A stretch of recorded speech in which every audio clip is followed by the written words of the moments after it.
For one local couple, the blizzard of '93 is just another name for their wedding anniversary.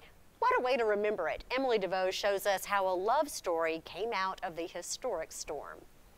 That was right after we were married.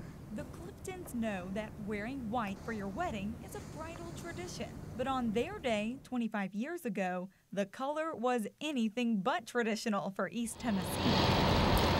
The blizzard of 1993 closed businesses, covered roads, and looked like it might cancel their wedding. You just looked outside and you went, oh my goodness, how in the world did we get this much snow? I just cried. I just knew there was no way we would have a wedding. But two things were certain. Lynn Clifton knew he loved Andrea. She was just the one for me. And March 13th was going to be their day. I felt like that it was destined that we needed to do it on that day. He was determined that we were getting married no matter what. The snow had been blown with the 40-mile-an-hour winds.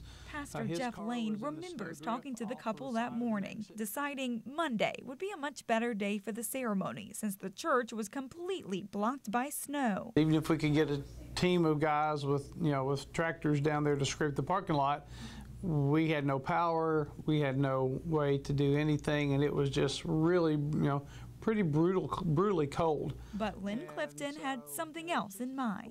And my wife, who at the time was about 6 months pregnant, was waving off the back deck trying to get my attention. She said, "You're not going to believe this, but you actually are going to have a wedding today. They're sending someone over before long in a 4x4 truck to pick you up." Dressed in red ski pants with his tuxedo in a duffel bag, Lane showed up at the bride's house where the couple's closest friends and family were ready to get them hitched. It was very meaningful because we had the people that meant the most to us there, and it just felt right. Their first picture as husband and wife in front of the stairs instead of the altar, which came a few days later. We got married again on Monday night at the church because all the food was still there and still ready. So it was something that we'll never ever forget. When you start out like that, it just kind of prepares you knowing that you can just conquer anything. 25 years later, they're still conquering whatever storms come their way.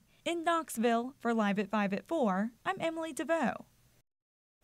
Now, if you think finding out there's going to be a blizzard on your wedding day is a shock, well, some years later, the Cliftons found out they were pregnant with triplet girls who are now in high school.